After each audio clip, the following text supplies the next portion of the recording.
परिचय। अंकिता, जैसा कि हम जानते हैं कि पौधों को पानी की आवश्यकता होती है। विल्टेड पत्तियां फिर से हरी हो जाती हैं जब उनकी जड़ों में पानी डाला जाता है, जिसका मतलब है कि पानी पत्तियों तक ऊपर पहुंच जाता है। हाँ, हमने ये भी सीखा है कि प्रकाश संश्लेषण के लिए पत्तियों को पानी की जरूरत होती है। इसी तरह पत्तियों में उत्पादित खाद्य में पौधे के अन्य हिस्सों, तनों, जड़ों, फूल और फलों में भी पहुंच जाता है। इसे पहुंचाने की प्रक्रिया ऊतकों द्वारा की जाती है। हाँ अंकिता, इसी तरह पशुओं में आंत द्वारा अवशोषित भोजन शरीर के सभी भागों के लिए होता है।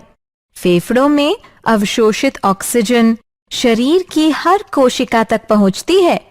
कोशिकाओं में उत्पादित कार्बन डाइऑक्साइड उन्मूलन के लिए फेफड़ों में लाई जाती है। एकदम सही माधुरी, ऐसे सभी कार्य परिवहन प्रणाली के परिणाम हैं। तो आओ अपने इस अध्याय में परिवहन प्रणाली के बारे में विस्तार से चर्चा करें।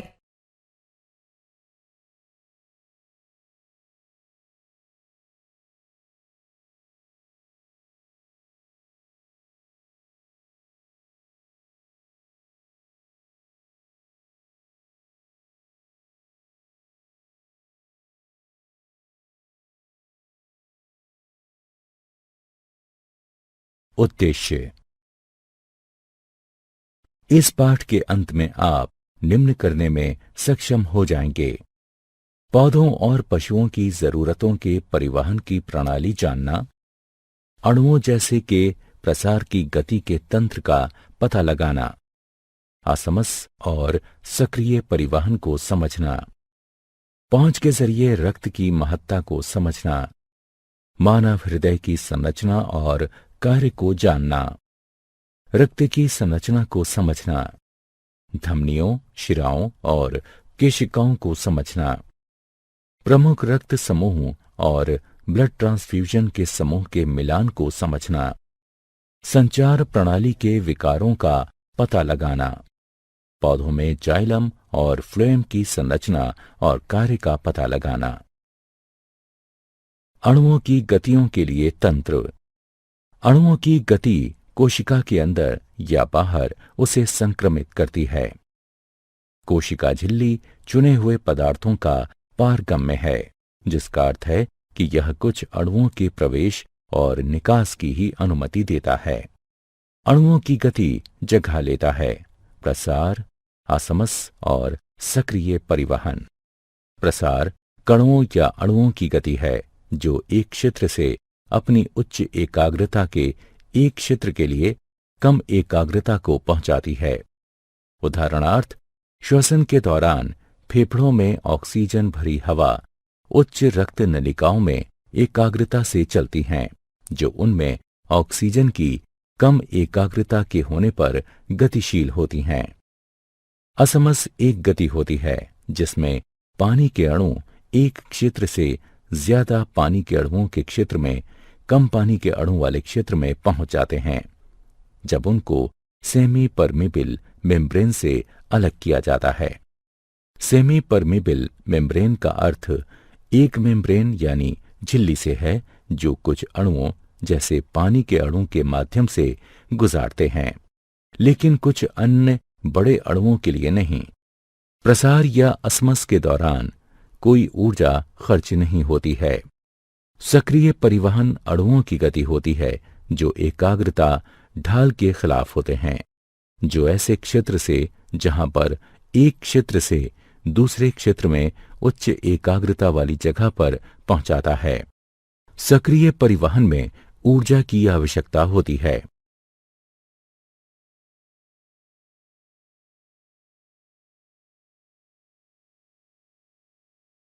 मानव में वहन।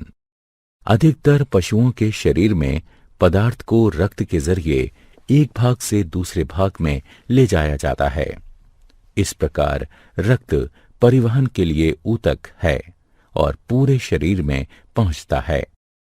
रक्त पोषक तत्वों श्वसन गैसों, हार्मोन्स और बेकार सामग्री को शरीर के एक अंग से दूसरे में पहुंचाता है। संचार प्रणाली में अंग जो रक्त बनाकर पूरे शरीर में प्रसारित होते हैं, मानव संचार प्रणाली में शामिल होते हैं। केंद्र में स्थित मस्कुलर पंप, जिसे हृदय कहा जाता है, और रक्त वाहिकाएं जो ट्यूब संरचनाओं की तरह हृदय से जोड़ती हैं। रक्त वाहिकाएं 3 प्रकार की होती हैं। धमनियां, ये रक्त को हृदय से शरीर के विभिन्न भागों में पहुंचाती हैं। नसें, ये रक्त को शरीर के विभिन्न हिस्सों से हृदय तक पहुंचाती हैं। केशिका, ये धमनी और नस के बीच शिरा होती है। केशिकाएं रक्त और ऊतकों के बीच सामग्री को आदान प्रदान करने की अनुमति देती हैं।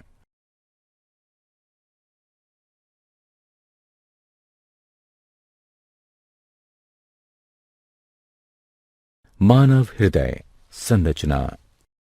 हृदय एक शक्तिशाली मांसपेशियों का अंग होता है जो सीने के ऊपरी भाग में फेफड़ों के बीच होता है। इसमें 4 चैम्बर होते हैं, 2 दाएं और बाएं, एट्रिया, सिंक कोष्ठ, आलिंद भी कहा जाता है इसे, और 2 दाएं और बाएं निलय हैं। हृदय विशेष मांसपेशी कोशिकाओं, जिसे हृदय की मांसपेशी फाइबर भी कहते हैं, जो हमेशा चलती है और बिना आराम किए हमेशा चलती रहती है। संकुचन और विश्राम को 2 धड़कनों के बीच के समय को कहा जाता है, जिसमें वाहिकाएं रक्त को पंप करती हैं। हृदय की धड़कन से शरीर के बाकी सभी अंग उचित तरह से वहन का काम करते हैं। 1 मिनट में सामान्य मानव का हृदय 72 बार धड़कता है। हृदय की धड़कन में असामान्यताओं का पता लगाने के लिए ईसीजी या इलेक्ट्रोकार्डियोग्राफी करवाते हैं।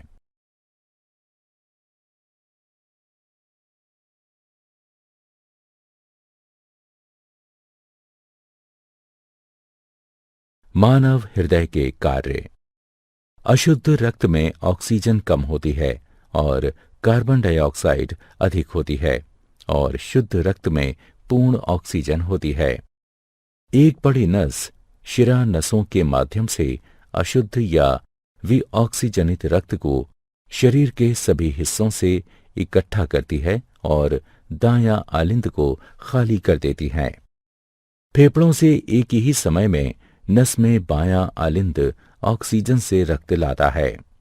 इस समय हृदय के सभी 4 कक्ष आराम कर रहे होते हैं। फिर कोष्ठ और अशुद्ध रक्त दायां आलिंद से प्रवेश करते हैं और बायां आलिंद से शुद्ध रक्त बाएं निलय में प्रवेश करता है। हृदय के भीतर वाल्व रक्त को वापस बहने से रोकते हैं। अगले निलय काम करते हैं, जबकि कोष्ठ आराम करते हैं। रक्त शुद्ध होने के बाद 2 फुफ्फुस धमनियों के माध्यम से दाएं निलय से फेफड़ों को जाता है। बाएं निलय से ऑक्सीजन से भरपूर रक्त पंप होकर बड़ी धमनी में जाता है, जिसे महाधमनी कहते हैं। यह ऑक्सीजनित रक्त शरीर के सभी हिस्सों में वहन करता है। नसें अशुद्ध रक्त हृदय को लाती हैं और धमनियां उन्हें शुद्ध करके हृदय से दूर ले जाती हैं। लेकिन यहां 2 अपवाद हैं। फुफ्फुसीय धमनी अशुद्ध रक्त वहन करती है और फुफ्फुसीय शिरा शुद्ध रक्त वहन करती है। रक्त एक संयोजी ऊतक है जो पूरे शरीर में संचालित होता है। यह एक द्रव सा होता है जिसे प्लाज्मा कहते हैं, जिसमें 3 प्रकार की रक्त कोशिकाएं होती हैं, जिन्हें लाल रक्त कोशिकाएं, श्वेत रक्त कोशिकाएं और ब्लड प्लेटलेट्स के नाम से जानते हैं। रक्त कोशिकाएं अस्थि मज्जा से निर्मित होती हैं।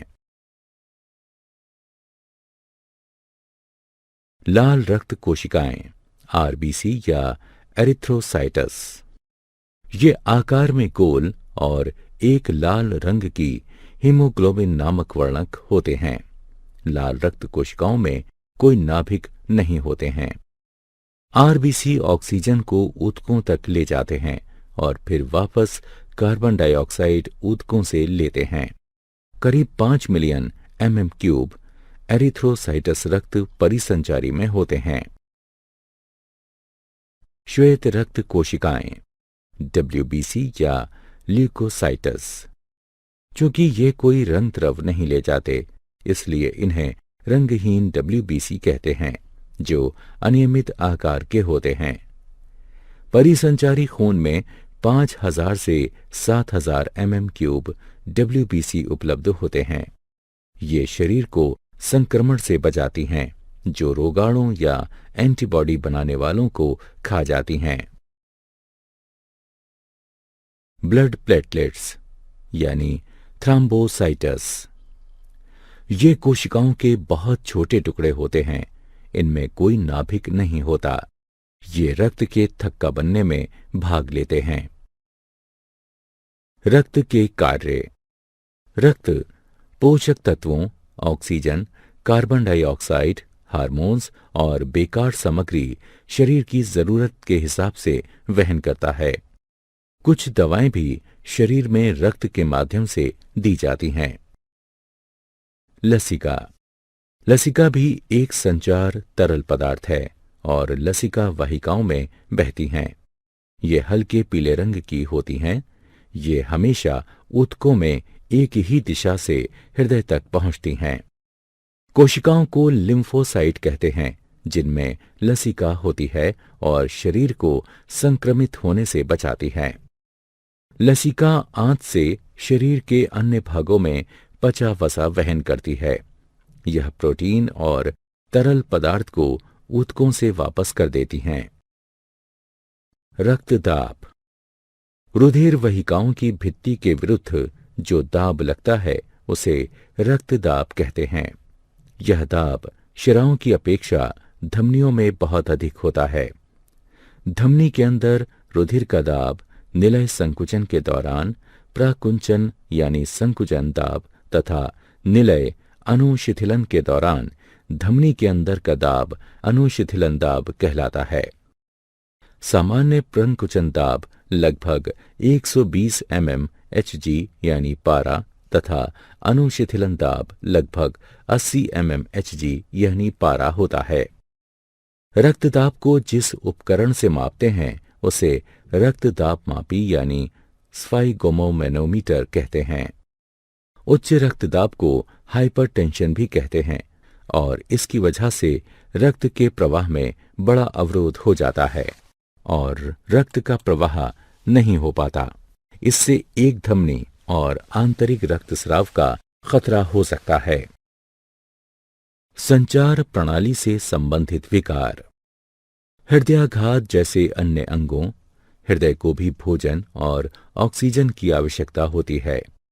जब हृदय को आपूर्ति करने वाली धमनियां मोटी हो जाती हैं या ज्यादा वसायुक्त भोजन की वजह से हृदय की मांसपेशी कोशिकाएं पर्याप्त धड़कन को हासिल नहीं कर पाती, हृदयाघात तब होता है जब ईसीजी असामान्य हो और इसके उपचार के तरीके हैं। रक्ताल्पता। जब हीमोग्लोबिन स्तर एक दिए गए बिंदु से कम पर आ जाता है, तो उस स्थिति को रक्ताल्पता यानी एनीमिया कहते हैं। इससे व्यक्ति कमजोर हो जाता है और पीला दिखता है, साथ ही सुस्त हो जाता है। आयरन की खुराक लेने से रक्ताल्पता को दूर करने में मदद मिलती है। अधिश्वेत रक्तता। यह एक ब्लड कैंसर है। संकीर्ण हड्डी लाल रक्त कोशिकाओं की कीमत पर अत्यधिक श्वेत रक्त कोशिकाएं बनाती है। उच्च रक्तदाब। इसमें उच्च रक्तदाब की स्थिति होती है, जिससे सिर दर्द, चक्कर आना और थकावट का एहसास होता है। सामान्य रक्तदाब 120/80 होता है। उच्च रक्तदाब चिंता करने से भी होता है।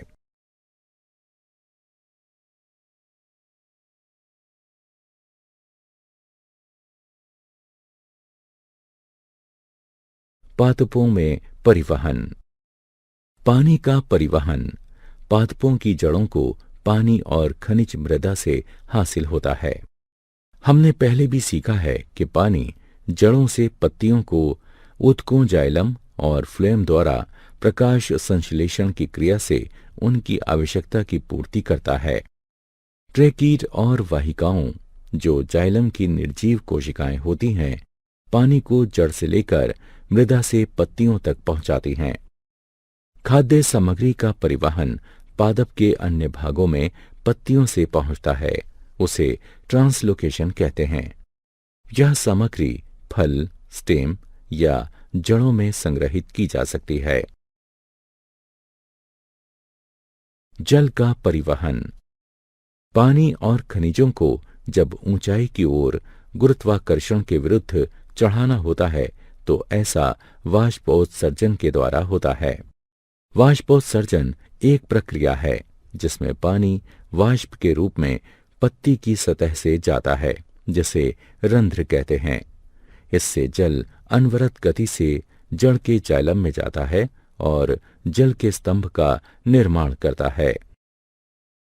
खाद्य और अन्य पदार्थों का परिवहन।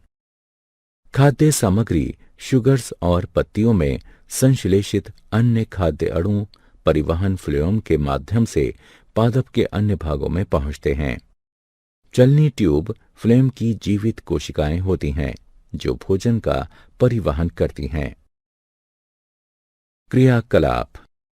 दो छोटे बर्तन लीजिए जो लगभग एक आकार के हों और दोनों में समान मात्रा की मृदा डालें। हम एक बर्तन में एक पादप को और दूसरे में समान ऊंचाई की छड़ी को अन्य पादप के साथ सुनिश्चित कर देते हैं। दोनों बर्तनों की मृदा को प्लास्टिक की चादर से ढक देते हैं ताकि उनमें किसी भी तरह की नमी वाष्पीकृत न हो सके। दोनों को ढकने के बाद एक में पादप और दूसरे में छड़ी के साथ पादप रखते हैं और फिर दोनों को आधे घंटे के लिए सूर्य की रोशनी में रख देते हैं।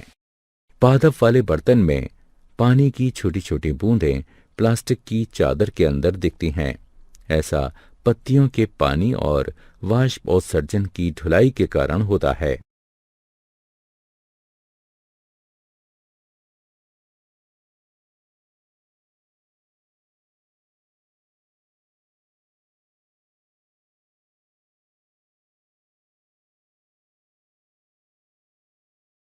क्या आप जानते हैं हीमोग्लोबिन की मात्रा पुरुष और महिलाओं में भिन्न भिन्न होती है।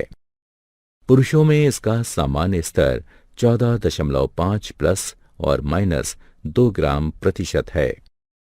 महिलाओं में इसका सामान्य स्तर 12 प्लस और माइनस 2 ग्राम प्रतिशत है। मानव में रक्त हृदय के माध्यम से एक पूरे चक्र में 2 बार गुजरता है, इसलिए इसे द्विपरिसंचरण कहते हैं। सिनोआर्ट्रियल यानी SA नोड छोटी मात्रा में विशिष्ट मांसपेशी कोशिकाओं की दीवार के दाएं कोष्ठ में पाया जाता है, जो वीना कावा के निकट खुलता है। ये ऊतक हृदय की धड़कन को संतुलित रखता है। जब यह कार्य विफल हो जाता है तो रोगी के सीने में इलेक्ट्रॉनिक उपकरण यानी पेसमेकर त्यारोपित किया जाता है ताकि उसके हृदय की धड़कन को संतुलित रखा जा सके। सारांश। आइए हमने जो कुछ सीखा है उसे संक्षेप में दोहराएं। कोशिकाओं के अंदर या बाहर अणु की गति प्रसार असमस या सक्रिय परिवहन द्वारा होती है। अधिकतर पशुओं में रक्त का संचार हृदय के माध्यम से होता है और रक्त वाहिकाओं से यह शरीर के अन्य भागों तक पहुंचता है। मानव के हृदय में 4 संभाग हैं, 2 ऊपर कक्ष जिन्हें कोष्ठ कहते हैं और 2 नीचे के कक्ष जिन्हें निलय कहते हैं। केशिकाएं, धमनी और नस के बीच पतली रक्त वाहिकाएं होती हैं। लसिका प्रणाली लसिका वाहिकाओं से बनी होती हैं जो रंगहीन द्रव होता है जिसे लसिका प्रवाह कहा जाता है। पादपों में पानी मृदा से अवशोषित होता है और यह जाइलम वाहिकाओं द्वारा पत्तियों एवं अन्य भागों तक पहुंचता है।